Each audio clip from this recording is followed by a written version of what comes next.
Yellowstone in northwest Wyoming, land of geysers, mountains, and lakes, is also sitting atop a super volcano. And it just took what scientists describe as a deep breath, causing miles of ground to rise dramatically. So what does this mean? Well, joining us right now is Michio Kaku. He is a physics professor at the City University of New York and the author of the upcoming book, Physics of the Future. Thanks so much for joining us. Glad to be on. So the last time this happened was 640,000 years ago. We're due? We are due. Forget Yogi Bear. Okay, forget Old Faithful. It's sitting on top of a sleeping giant. Now, if you're sleeping next to an 800-pound gorilla, you monitor every burp, every snore of this gigantic gorilla, because when it blows, it could destroy the United States as we know it. This is a pretty scary prospect. I want to just show people what we're talking about here when we talk about this super volcano, and we have a little thing to show you, a map with some of the details. So that's where it is. It's beneath Yellowstone. It's been there, as we know. I guess this has erupted 3 times in 2.1 million years. But what they're worried about is the fact that they say that the ground has started to swell in levels that they have not seen before, 10 inches in some places in the past year. What does that tell us? It tells us that there is activity in this supervolcano, which erupts roughly every 600 million years. And the last eruption was 640 million years ago. Oh, 640 million or 1,000? 1,000 years okay, ago, I'm okay. sorry, right. Because then we had some more time. Then we have some more time, right. But that's what's making us very nervous, because the cycle time corresponds to the present-day era. So every single burp, murmur of this gigantic potential supervolcano, including the rise of the sea level, has to be watched very carefully.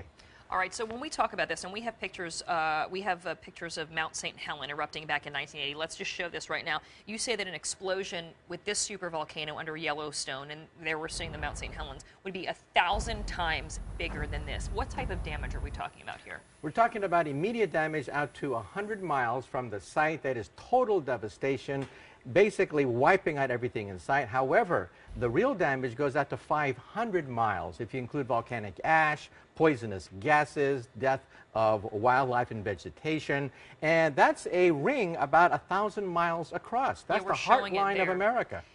It would pretty much wipe out Earth as we know it?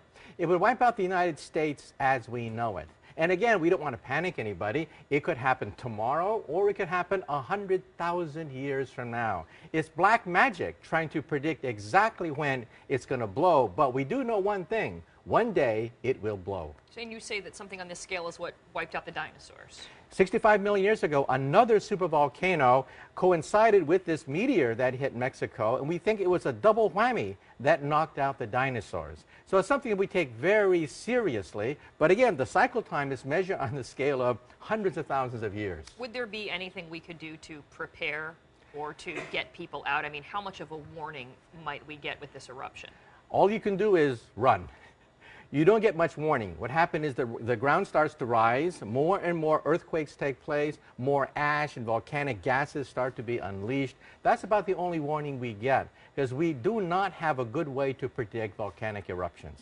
Are we getting a better way to do it, or are we just at the mercy of Mother Nature? We're still clueless. We're still monitoring it very carefully, looking for the warning signs. That's why this sudden rise in the Earth, even though it's not immediately dangerous, is being looked at very carefully, because we have no experience with supervolcanoes. We've seen Mount St. Helens, we've seen Krakatoa, but a supervolcano erupting in our lifetime, we have no understanding of the scope of that thing. We just see the evidence of previous eruptions. It's amazing. So you say it could be tomorrow, it could be in 100,000 years, but it's under there. It's there, and it will happen. At one point, it will destroy North America as we know it.